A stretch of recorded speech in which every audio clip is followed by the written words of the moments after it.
Olá, sejam muito bem-vindos a mais um podcast aqui da Roden. E hoje nós temos uma presença ilustre aqui, nossos estúdios, da Roden, que é o senhor Lino Roden, então, o presidente do Grupo Roden. Vai falar sobre vários temas aqui conosco. Nos deu o prazer de tirar um momentinho para falar aqui conosco, senhor Lino, que isso é muito bom também a gente conversar um pouquinho sobre vários temas, a história da empresa, os tempos atuais e tudo mais. Senhor Lino, muito obrigado por estar aqui conosco e seja muito bem-vindo ao nosso podcast também. Muito boa tarde, Lucas. Então, vamos em frente, vamos ver se estamos aptos a responder as perguntas que você fez aí. Vamos ver, então.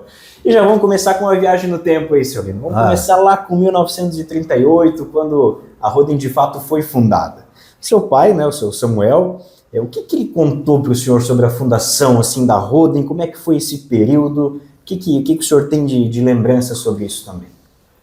Como tudo na história, assim, a grande parte não se planeja muito, né? Então, meu pai, na verdade, ele fez um curso de marcenaria em Blumenau, né? E voltou para casa e queria trabalhar. E daí ele pediu para o meu avô um pedaço do rancho, né? E o meu avô disse, não, tem aquele cantinho ali, tu pode trabalhar ali. Uhum. É um rancho mesmo, de gado, coisa assim. E ele começou a trabalhar nesse cantinho. Então, começando a fazer móveis, né? Primeira coisa mais simples, depois foi melhorando, né? Cadeiras, mesas, guarda-roupas, né? Aquela vez era muito típico o caixão de lenha, né? Uhum. Então, todo mundo tinha um caixão de lenha na cozinha. Então, foi indo assim, ele foi desenvolvendo. E meu pai era inquieto, ele gostava de ir melhorando os produtos. Então, ele foi desenvolvendo isso e foi crescendo nesse setor.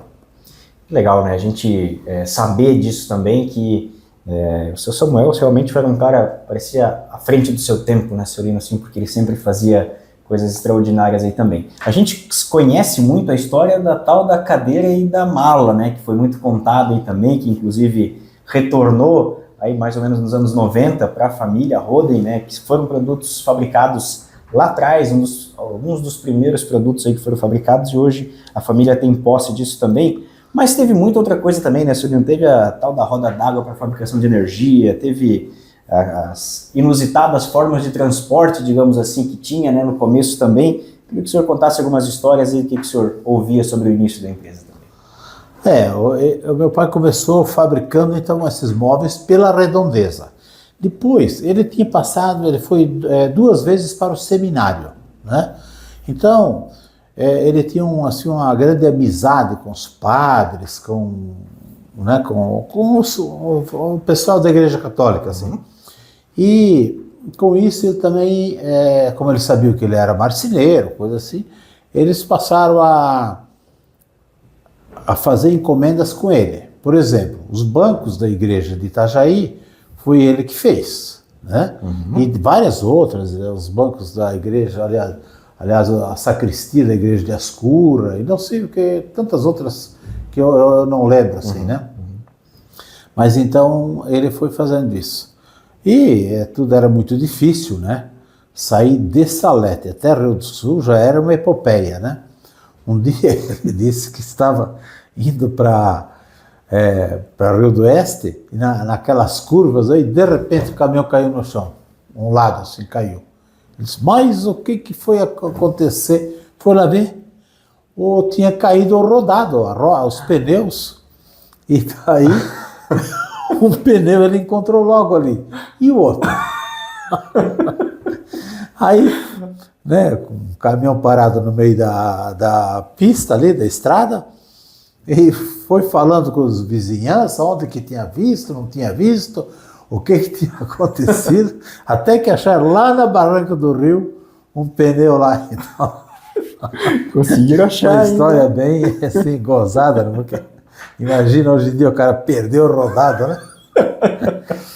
Mas são muitas histórias, né? Com certeza, com certeza.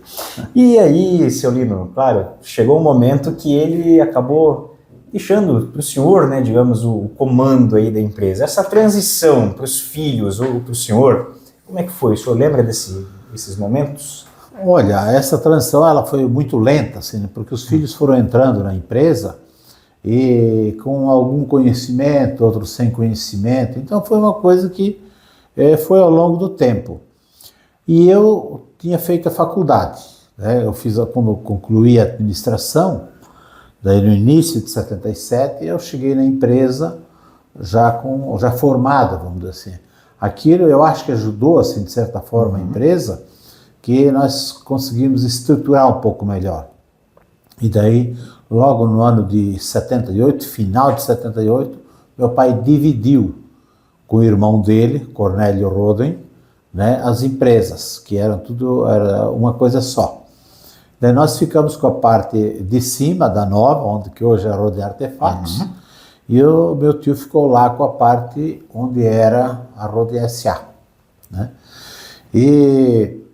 Então, a partir daquilo, a gente começou vamos dizer assim, a se profissionalizar mais, né? Quer dizer, a melhorar a administração. Profissionalismo ainda era uma palavra que a gente não conhecia praticamente, mas melhorar a administração. E eu já, a partir daquele momento, né, eu passei assim a ser mais assim, mais ouvido pelo pai. Porque daí ele vinha, ele queria saber o que era melhor fazer, o que não. E daí eu fazia minhas colocações, então ele me ouvia bastante. E isso foi indo durante um bom tempo. Olha só, que bacana. Eu queria expandir. Aí a gente já exportava portas, coisas assim. E já vinha exportando portas desde muitos anos, né? Desde 85, primeiro portas de mogno. Depois, em 87, começamos a exportar portas de pinos, e daí essas portas de pinos houve uma continuidade, aí fomos exportando sempre. Aí o nosso principal produto passou a ser portas. E então, daí eu estava em 97, 97 eu estava já sozinho, né? A empresa estava recuperando a situação e eu quis expandir, porque eu olhava muito para o mercado de portas dos Estados Unidos e percebia que havia um grande mercado lá. Aliás, eu já tinha viajado muitas vezes para lá, para vender portas, né? Mas não tinha conseguido engrenar bem ainda, porque eu sabia que eles queriam porta com nó firme, porta sem nó, e tudo era muito difícil aqui, porque a gente estava acostumado a vender portas para a Inglaterra, portas com nó. E passada massa, né? Então, resolvia. Então era o que a gente fazia. Daí em 97, eu comprei esse terreno aqui onde está a Roden Portas hoje, né? Comprei aqui, o homem estava meio contra a vontade, ele disse, mas os Roden não estão tudo quebrados. Sempre tem essas histórias, né? Daí ele disse, então me traz em dinheiro. Aí eu arrumei uma sacola de dinheiro e trouxe em dinheiro para ele. Aí ele morava ali embaixo, aqui embaixo do terreno. Ali.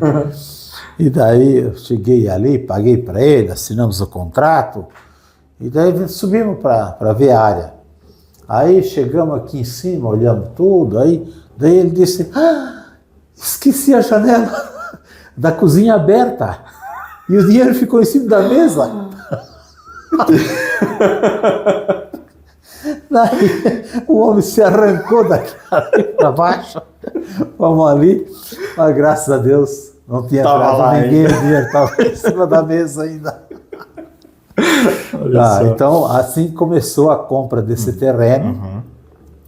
E já no início de 98, eu já tinha um prefeito, era Juscelino Amâncio, aqui de Pouso Redondo, e a gente fez uma boa amizade com ele, assim, um companheirismo bom, assim, vamos dizer, e ele ajudou um pouco, né, com a terraplanagem, que o terreno a gente tinha comprado, mas ele ajudou com a terraplanagem, e já no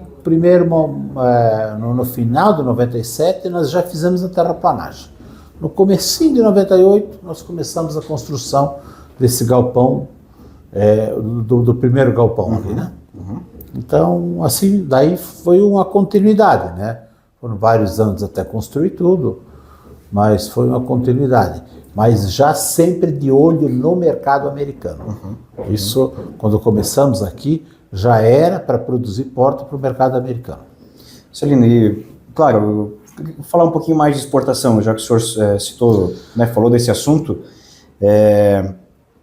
Não que hoje não seja difícil, claro que é, mas é um pouco mais fácil, assim, eu imagino, né, não vivenciei a década de 85, como o senhor falou que iniciou aqui a exportação.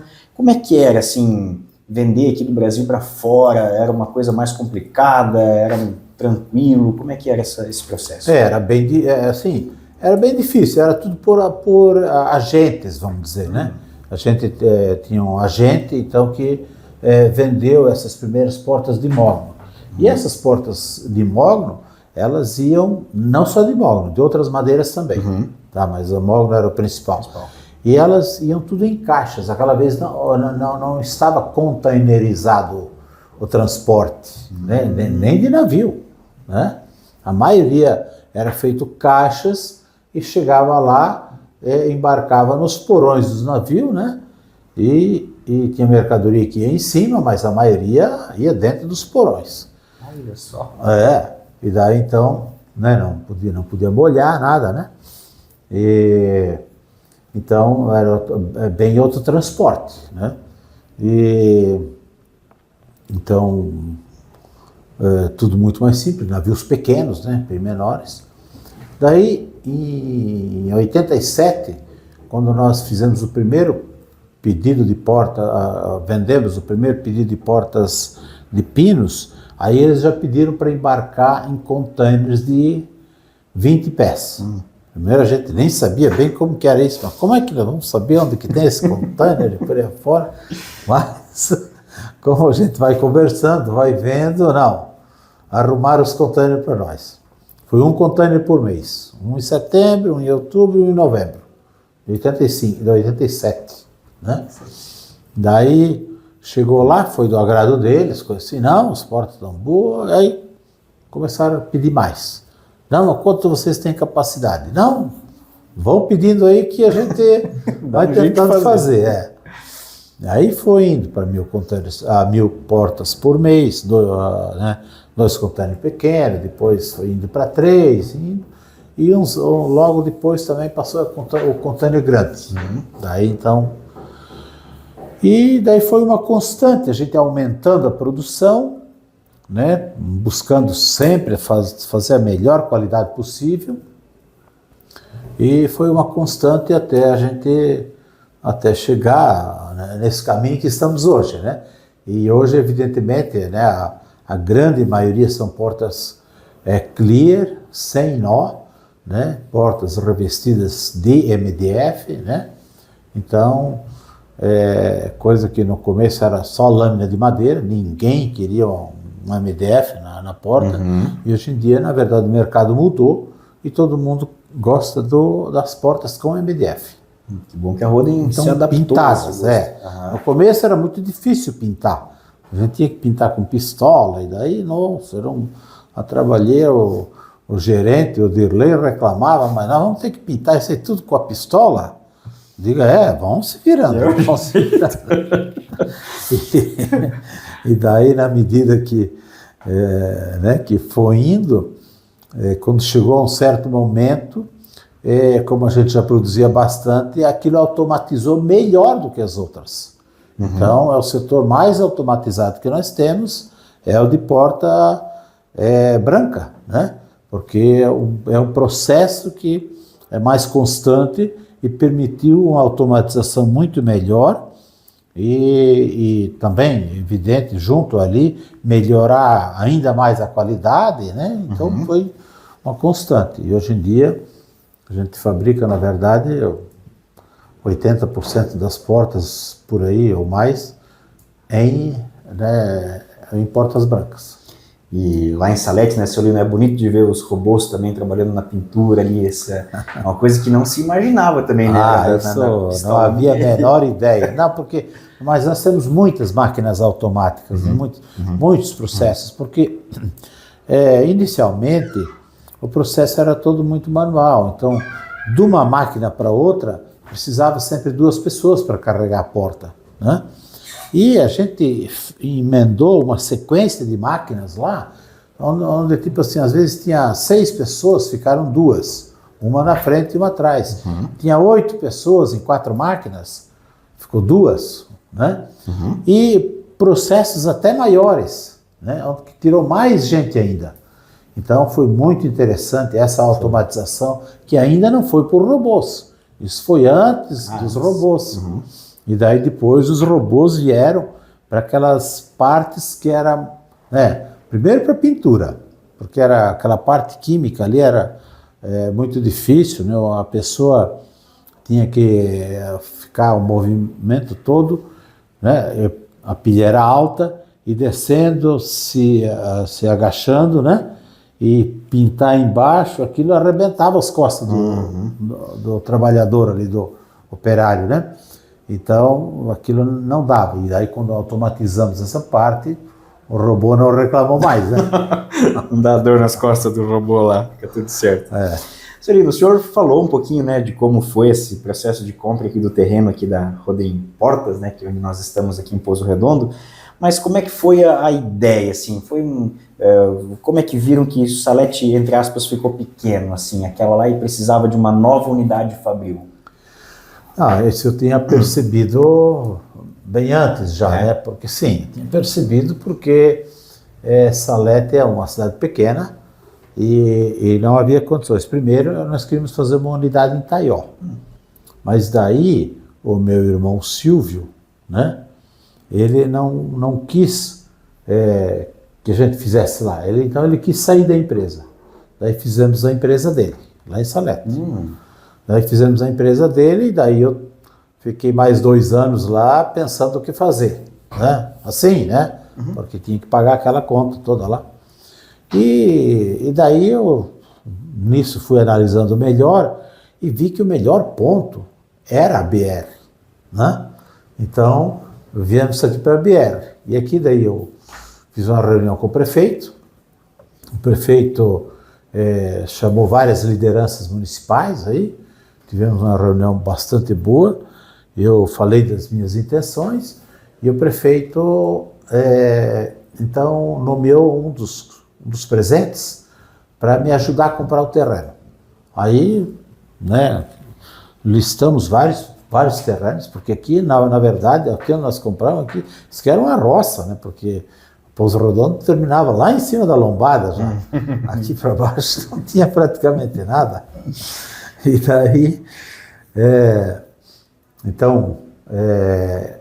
aí comprei o terreno, né, e, na verdade escolhi o melhor terreno que tinha, né, porque havia outros, mas na Baixada, um pouco, né, onde que eu digo, não, isso aí não vai dar certo.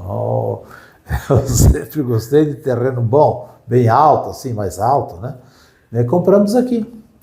E daí compramos primeiro uma metade, depois outra, depois fomos ampliando um pouquinho assim. Esse processo. E não deu para montar em Itaió nesse primeiro momento, mas depois deu, né, Celino? Então depois achou o Itaió lá também e investiu lá em Itaió também. Como é que foi esse desafio de montar uma nova empresa em Itaió? Aí eu tinha muitos amigos em Itaió sempre, né? Tenho até hoje. E eles ficaram me cobrando. Pô, Lino, mas Itaió, tu tinha que montar alguma coisa aqui. E daí surgiu a oportunidade, vamos dizer, a gente já estava exportando muitas portas com vidro, exportava muita coisa, então acho que a gente comprava, assim, vários caminhões por semana de vidro aí, né? Então, e daí eu digo, nossa, nós temos que fazer alguma coisa, porque não podemos comprar isso tudo de fora. Aí eu comecei a estudar a possibilidade de montar uma fábrica de vidro e daí eu estava buscando locais para instalação, né? Daí o prefeito, Horst Punag, o pai, né? Do atual prefeito. Ele falou comigo, ele insistiu que fosse ali em Itaió. Eu digo, não, tá bom, tudo bem, então. Daí ali escolhemos aquele terreno ali, né, que a prefeitura indicou, esse terreno aqui, que temos aí à disposição da Rodem. Daí fomos lá e começamos a construir, né, e arrumamos a documentação toda aí. Daí, assim foi indo. Também num local alto, fora de enchente, né? Que Caió tem muito esse problema, né? Como o senhor disse, gosta de construir locais um pouco mais altos assim também. Falamos de Salete, falamos de Pouso Redondo e falamos de Taió. E agora, Solino, temos uma nova cidade para falar, então, Encruzilhada do Sul. Esse processo é muito recente agora. Como é que foi agora investir no Rio Grande do Sul, né? Ter uma nova unidade fabril lá. Mas a verdade é que isso começa bem antes, né? Faz uns 5 ou 6 anos, não sei bem, uns 6 pelo menos, que o Adroaldo, né, o nosso gerente florestal, ele disse, olha, tem uns terrenos bons do Rio Grande do Sul, com reflorestamento. É longe, mas compensa, mas olhar. Eu digo, não, vai lá olhar e vamos ver de perto esse negócio. E ele foi lá, né? E viu várias oportunidades, né? A madeira ainda é bem mais barata do que aqui. E aqui as terras agrícolas são muito caras, né? O dobro do que no Rio Grande do Sul. E então daí a gente decidiu investir lá. Mas já quando decidiu investir, já pensando numa unidade lá, né? Só que a unidade não tinha pressa, não tinha assim, né? Então compramos os terrenos, as terras lá, os reflorestamentos todos, e aí começamos a buscar para construir uma empresa lá, né? Pesquisar dados, coisas assim, as cidades, os melhores locais, e nós tínhamos decidido por Cachoeira do Sul. E Cachoeira do Sul nós demos entrada com o processo de licenciamento ambiental, mas já fazem mais de 3 anos e ainda não saiu. Nossa. Então agora nós deixamos parado. Agora compramos em Encruzilhada do Sul, né, aquela belíssima fábrica da Tramontina Madeiras S.A., né? Compramos aquilo ali, foi assim uma oportunidade muito boa para a empresa, e compramos aquilo, e agora até o nosso pessoal está nesse momento lá trabalhando para fazer a incorporação de fato, né? Para incorporar a Rodem Artefatos e Madeira de Salete, que vai ser tudo administrado por Salete. Então, eles estão lá trabalhando, e daqui para frente essa unidade vai fornecer madeiras serradas, secas, né? E também uma parte de colagem, uma parte de, né? Então, pré-corte e colagem para Salete. Com isso, vai tirar aquela pressão que a gente tinha por falta de mão de obra. Nós vamos poder aumentar o faturamento, fazer um crescimento da empresa por termos encontrado essa ótima opção, que Encruzilhada é uma cidade bem maior que Salete, e que tem mão de obra abundante lá. Além disso, né, Solino, a questão do frete, né? Se já tem a madeira serrada, já seca, ela também já não vem mais com... Isso, né? Claro, tem essa vantagem. Também, são, né, várias vantagens, né? As madeiras mais baratas que compramos lá, as terras mais baratas. Agora, fazer esse primeiro beneficiamento, onde é tirar a água da madeira, a secagem, né, a serragem, isso tudo vai ajudar, e o custo de ter a unidade lá não vai ser muito maior do que ter a serraria aqui. Olha só, muito bacana. Solino, mais uma notícia até, né? Nós nos inscrevemos num prêmio de inovação da Sears com a questão das esquadrias de alumínio. E aí eles disseram, olha que legal que a Rodem se inscreveu, porque na outra edição o homenageado foi o senhor Lino Rodem, né? Nesse prêmio de inovação da Sears. Sinceramente nem sabia, mas agora a gente está aí. E o finalista, né, desse nosso projeto finalista da Rodem aqui na Sears é dessa questão da esquadria de alumínio, que foi outro mercado que a Rodem também foi, né, aos poucos vendo tendo esse insight, vendo essa necessidade, mas como que foi assim também nessa expansão de mercado, pensar em entrar nesse mercado de esquadrias de alumínio? É porque a gente, na verdade, queria crescer. E a gente viu que o mercado de refrigeração era um mercado limitado, né? E daí a gente passou a olhar vários outros setores para ver que setor poderia comportar uma produção maior, vamos dizer assim, né? E porque não dava para ficar na venda simples de vidro para prédios, né? Para casas, prédios, porque isso ali é um mercado muito complicado, muita gente não quer nota, o consumidor não quer pagar imposto, né? Então ele não quer a nota, ele não quer nenhum papel, daí a gente tem tudo organizado, nós pagamos todos os impostos em dia, aqui não sai nada, nenhuma das empresas sai nada sem estar os impostos todos pagos, e então com isso ali nós fomos buscando um setor onde não tivesse problema esse custo dos impostos, que fosse uma coisa normal, né? Aí vimos várias coisas, entramos na linha branca, já tínhamos aí um bom mercado, mas aí com a crise, isso assim, foi um mercado bastante castigado e reduziu muito o mercado, né? E aí então achamos esquadrias, vimos por esquadrias, começamos a olhar mais de perto e a trabalhar, e a gente já trabalhava com alumínio, fazendo as portas de refrigeração, né? E outras coisas, lá outros produtos, então alumínio e vidro era o forte da Roden Vidros. E incorporar a esquadria de alumínio não foi tão complicado. Claro, demandou muito estudo de projeto, ver detalhes, todo o ferramental, as máquinas necessárias, né? Algumas importadas. Então, tudo isso, mas já dentro de um processo que a gente já conhecia bem, né? A Roden já dominava bem. Todo o mercado não era desconhecido assim também, né? Não era de todo desconhecido. A gente já tinha um bom conhecimento de mercado. Não no produto, mas no mercado. Muito bem.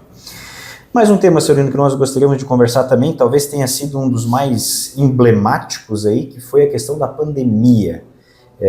No primeiro semestre de 2020, como é que foram as tomadas de decisão, assim? Porque ninguém sabia direito o que era essa tal da Covid, o que era esse tal do coronavírus, assim. Como é que foi para a equipe de gestão da Roden tomar as decisões? Vamos trabalhar? Não vamos? Vamos fazer o quê? Como é que foi essa difícil tomada de decisão? Isso aí foi até, de um lado, foi bastante gozado, né? A gente tinha bastante pedidos, né? E aí começaram a anunciar na televisão, olha, não pode trabalhar, ninguém vai trabalhar, e não sei o quê. Eu digo, pô, mas nós temos que entregar os pedidos, não tem como parar, né? E daí, de uma semana para outra, todo mundo queria fechar as fábricas.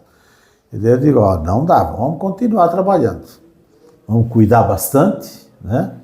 E vamos continuar trabalhando. E nós aqui também, todo mundo veio para a fábrica, ninguém praticamente faltou, e a gente só fazia as reuniões, sempre um espaço um pouco mais amplo, não tão próximo, e todo mundo com máscara, né? E foi indo, então não teve problemas maiores. E outro que pegou a Covid, todos se saíram bem, ninguém veio a falecer, ninguém ficou assim extremamente doente, né? Então passou assim meio, né? Na verdade foi um exagero das autoridades, né? Mas fazer o quê? E pela questão das pessoas ficarem em casa, o senhor me corrige se eu estiver errado, mas o pessoal começou a ver, poxa, minha porta tá feia, quero arrumar minha porta, minha janela tá feia, eu quero um vidro novo, uma coisa assim. Então, nesse sentido, para a empresa, eu acho que foi positivo. De forma geral, todo mundo melhorou a casa, buscou melhorias na casa. Isso foi nos Estados Unidos, foi aqui, foi na Europa, e houve uma demanda muito grande, né? Já que o nosso principal produto é a exportação, então houve uma demanda muito grande pelas portas no exterior. Olha só, que bacana. Outra coisa, Celino, que a gente vê muito, né, na questão da Roden é esses slogans, né, que é uma empresa de oportunidade, que é uma empresa que cuida das pessoas, mas esse DNA de cuidar das pessoas, assim, o senhor é um cuidado que o senhor sempre teve de valorizar as pessoas, de dar essas oportunidades? Como é que é essa mentalidade de pensar tanto nos colaboradores também? Isso vem de longa data, né? A gente sempre procurou fazer um crescimento dentro da empresa, né? Surgiu uma oportunidade, um cargo novo, uma função nova, né? A gente olhava quem dentro da empresa podia fazer. E nós sempre investimos muito em estudo, né? Então, a Roden, desde sempre, ajudava a pagar a faculdade, né? E tanto que grande parte dos funcionários aqui fizeram a faculdade com auxílio da Roden, principalmente quem se formou e estava trabalhando aqui, né? Então fizeram a faculdade com auxílio da Roden. E isso foi melhorando a equipe, evidentemente, né? Estuda, tem mais conhecimento e vai melhorando toda a qualidade da equipe. Então esse foi o processo natural, assim, né? E eu sempre gostei de privilegiar a prata da casa, né? E sempre fizemos isso, e eu acho que deu bastante certo. Tanto que nós temos, a maioria são funcionários vindos da prata da casa, quer dizer, crescendo dentro da empresa. E são poucos profissionais contratados de fora. É verdade, é verdade. Celino, falamos, né, no início da nossa entrevista aqui, do nosso podcast, sobre a transição do seu pai, né, do Samuel, para os filhos, especialmente para o senhor também. E recentemente está acontecendo, então, né, essa transição agora aqui também no grupo, que é do senhor para o Jorge, né, seu filho, que é o novo CEO do grupo também aqui. Como é que está sendo essa transição? Como foi? Se já terminou? Está continuando? Enfim, queria que o senhor falasse desse novo momento do Grupo Roden também. Não, a transição é um processo longo, né? Então, porque para ser bem feito, para dar tudo certo, é um processo longo, porque tem muita coisa tem coisas que ainda estão comigo, mas assim o dia a dia está já tudo com o Jorge. O Jorge já vinha desenvolvendo vendas há vários anos, né? E depois ele foi assumindo, né, então aqui principalmente das portas do mercado interno, né, que já fazia vários anos que ele estava na frente. Daí ele também assumiu vidros e na exportação também, né?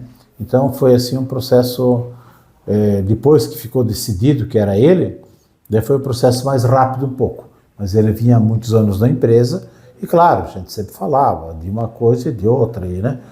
Então, e ainda vai um certo tempo para passar tudo para ele, mas eu fico como, né, o presidente do conselho e ele como CEO da empresa. Então, o dia a dia fica com ele, mas assim as decisões maiores ainda passam pela minha decisão, ou pela decisão do colegiado, né? E acho que passar tudo, acho que nunca vai dar, né, Celino? Porque é muita experiência, muita coisa assim. A gente não, claro que tenta, mas tudo acho que não dá, né? Não, mas vai, claro, vai passar tudo. Um dia vai passar tudo. Porque a gente vai se afastando e também não quer mais uma incomodação, vamos dizer assim, né? Porque enquanto você é jovem, é muito fácil.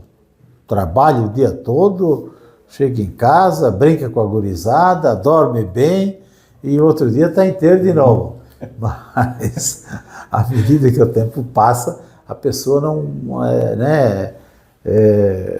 quer, vamos dizer assim, essa carga de trabalho tão grande, né? Que foi muito grande, né? Imagina.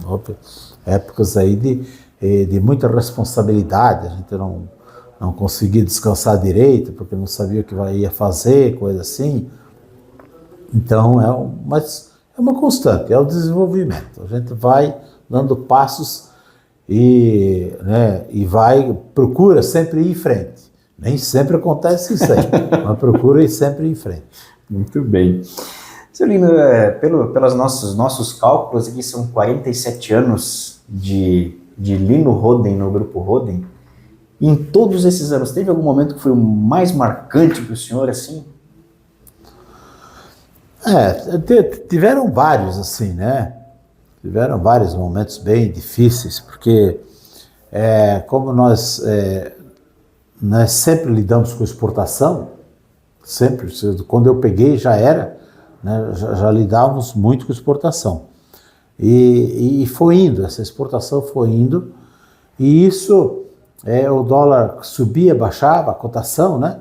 E de repente a gente se arrebentava porque o câmbio estava muito, muito ruim para o exportador, e daí de repente dava uma maxi desvalorização, aí melhorava tudo, aí a gente se alinhava de novo. Então sempre foi isso. E alguns governos mais populistas do que outros, né? E quando é populista é complicado, porque a tendência é querer fazer o bem do povo e por aí afora, mas, né, importar barato, mas com isso também houve uma desindustrialização do Brasil. E o Brasil, assim, perdeu muito do processo industrial, porque ouvindo de fora custava muito mais barato do que produzir aqui dentro.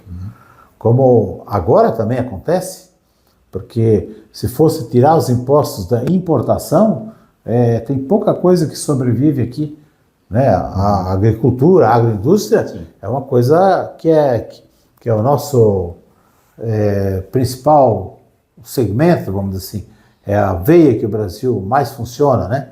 Mas agora, recente, por causa da modernização da agricultura, da mecanização, porque antes também não tinha muita coisa importada aí.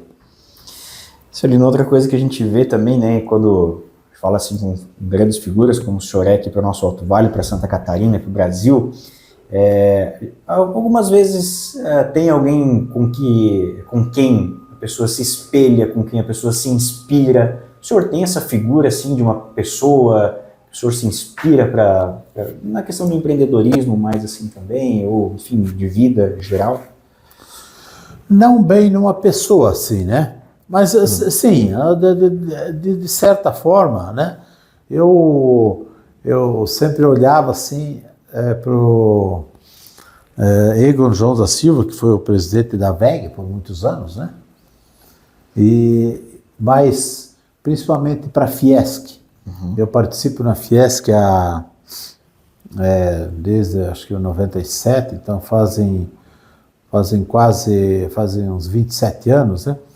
Então, e lá sempre se fala em produtividade, em qualidade, em melhoria de processo, em exportação. E isso foi ajudando a gente, né, trazer para dentro aquilo que se praticava lá fora.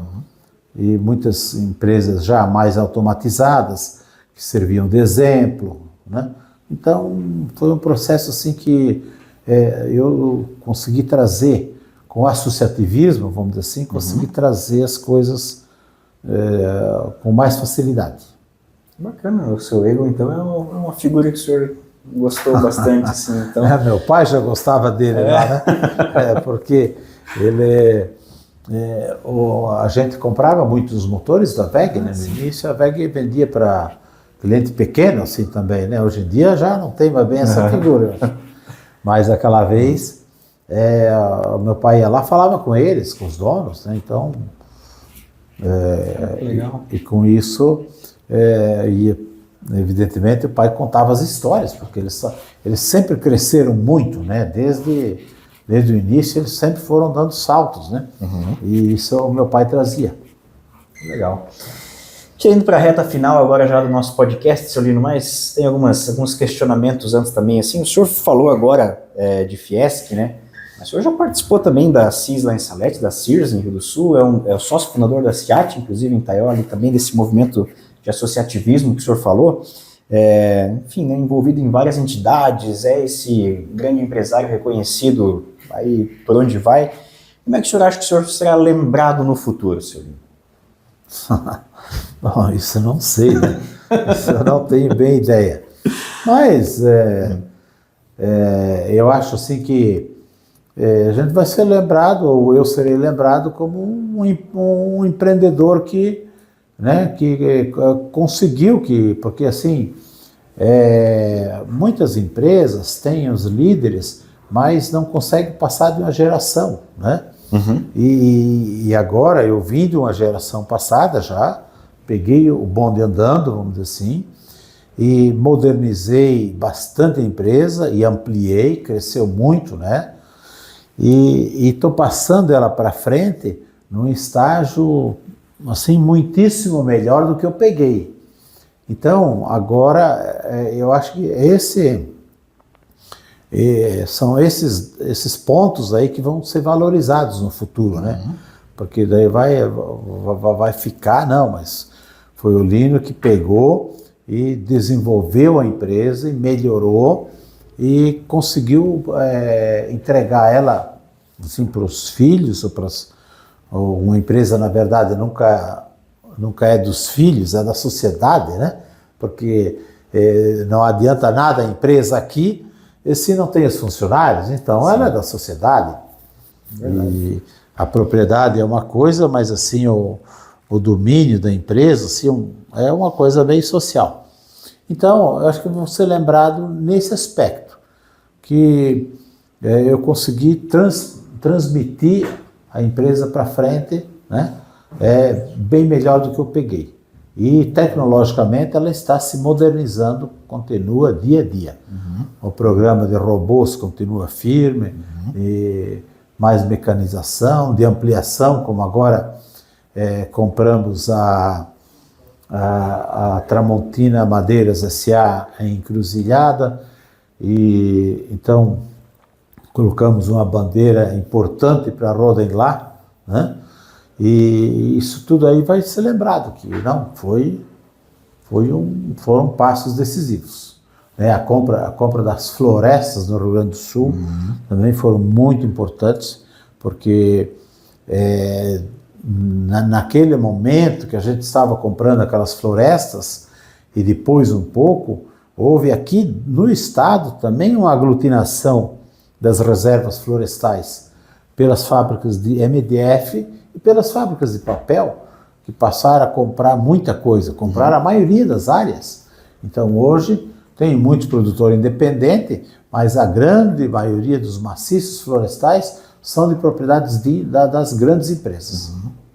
Entendi. Celino, a gente falou muito de Roden aqui, vamos dar um pause de Roden e vamos falar um pouquinho de fora. Quando o senhor não está aqui na empresa, o que o senhor gosta de fazer? Qual que é o seu hobby? Como que é o dia a dia do Lino fora da Roden? Conta um pouquinho para a gente sobre isso também. Eu, assim, nunca tive muita habilidade para o esporte, né? Então, eu jogava futebol até os 30, por aí. E daí depois fui largando o futebol. Mas sempre fiz, assim, muita caminhada, né? Então, eu buscava, no final do expediente, fazer uma caminhada. Então, sempre andei bastante, né? Até fiz aquele caminho de Santiago de Compostela, né? Uma caminhada de 860 quilômetros, que levou um mês, né? Fiquei um mês andando na Espanha. Então foi assim uma experiência assim bastante forte, muito boa, né? Porque é um momento que a pessoa está sozinha, daí ela pensa no passado, né? Na sua trajetória, e pensa também no futuro. E, claro, passei esse processo todo nessa caminhada também, e foi muito bom. Eu, no final da caminhada, julguei que eu tinha feito até aquele momento tudo, vamos dizer assim, tudo da melhor maneira ao que estava ao meu alcance. Então, estava dando tudo certo. E é um tempo que a gente tira para reflexão que às vezes no dia a dia a gente não consegue, né, Celino? Então é importante também, né? E eu vejo umas fotos de pesca aí também nas redes sociais do senhor. Isso também é uma paixão? Ou essas fotos de pesca? Eu vou assim, para pescar, eu vou assim mais pelo grupo de amigos. Né? É um grupo de empresários grande ali. Também gosto de pescar, mas não é que é a minha paixão assim. Tanto que eu vou uma vez por ano só, né?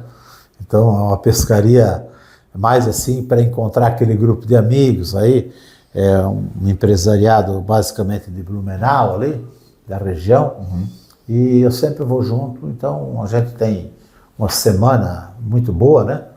E aí a gente vai numa pousada, então sempre bons vinhos, boa comida, né? Então legal. Tudo acontece, né? Pela amizade mais mesmo assim do que... Mas é no meio do mato, é no meio de nada. Então é uma coisa bem isolada assim, também.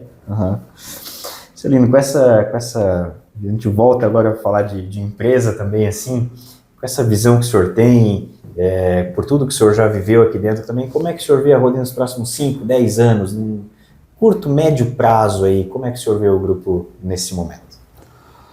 Não, eu vejo sim que é um crescimento, né, contínuo, né? Eu acho que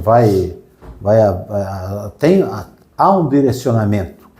Então a gente vai continuar nesse direcionamento, né? Legal. Mas dizer exatamente o que vai acontecer a gente não pode dizer, porque depende muito do governo, depende também muito da concorrência internacional, que o nosso principal mercado é a exportação.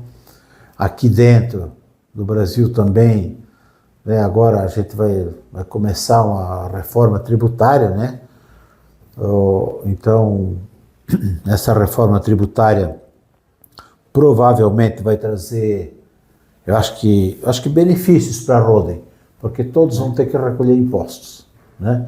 Então, se todos recolherem impostos, a Roden, que sempre já recolhe, né, vai ser beneficiada, porque o setor, o mercado como um todo vai ter que subir um pouco os preços, e os nossos já estão dentro desse patamar. Não vai mudar quase ou nada para a Roden, e para os outros, né, para os concorrentes, muda um pouquinho também. Alguns, né, porque tem muitos concorrentes que pagam os impostos corretamente, mas tem vários menores, principalmente os menores, que pagam pouco imposto.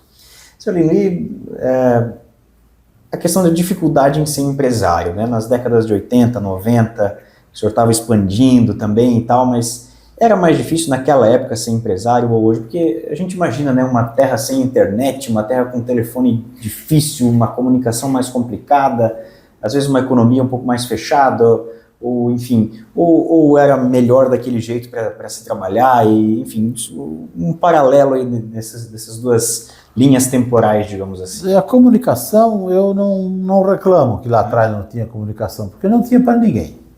Então a gente estava tudo no mesmo nível, né? E veio melhorando paulatinamente e melhorou para todos, né? Mas o mais difícil era o financeiro. O financeiro era muito... Às vezes beneficiava, às vezes piorava bastante. Daí o mercado estrangulava, vamos dizer assim, por um motivo ou por outro. Aí ninguém pagava as duplicatas, a gente ficava sem dinheiro. A gente também não tinha dinheiro para investimento, praticamente. Para financiar era muito difícil, né? Precisava de muitas garantias. Então, esse lado financeiro é que era mais difícil. Hoje em dia, a Roden tem uma estabilidade financeira, porque isso foi construído, né? E com essa estabilidade financeira, tudo ficou mais fácil, né? Porque é mais fácil comprar, é mais fácil vender, a gente tem mais tranquilidade para vender, porque antes tinha uma venda, mas era uma venda duvidosa. O cliente não era bom, a gente via no cadastro que o cliente não era bom. Vendo ou não vendo, né? Mas precisava faturar, vendia. O cliente não pagava. Aí o pedido era grande. Hoje em dia não, a gente vê o cadastro duvidoso, não vende, pronto. Então a gente tem estabilidade financeira suficiente para não vender. Então não vende e só vende para quem a gente tem assim, praticamente certeza que vai pagar. Mesmo assim, um e outro dá o calote, né? Sempre tem, né? Isso, Quase finalizando mais nosso podcast, né? Você que está nos acompanhando no YouTube, inscreva-se no nosso canal, deixe aí o seu joinha se está gostando da conversa aqui com o seu Lino. Nessa reta final agora, seu Lino, uma dica na verdade, né? Não é por nada, mas o senhor é reconhecidamente um dos maiores empresários aqui da nossa região, do estado inclusive também, do nosso país. Mas para quem está começando agora, alguma dica que o senhor poderia dar, quem quer empreender, quem quer ter uma empresa, ser empresário, qual a dica que o senhor dá? Tem um ditado aí, que eu nem sei de quem é, mas que diz assim, eu percebo que eu tenho muita sorte, e quanto mais eu trabalho, mais sorte eu tenho. Boas. Então esse ditado sempre tem me guiado. Eu tenho muita sorte, realmente, mas trabalho bastante e eu vejo que na medida que a gente está indo bem e quer fazer as coisas com boa vontade, com boa intenção e quer trabalhar bem para o mercado, a gente sempre vai crescendo junto. Legal, né? Então, vamos dizer assim, eu acho que a melhor maneira de retratar é isso.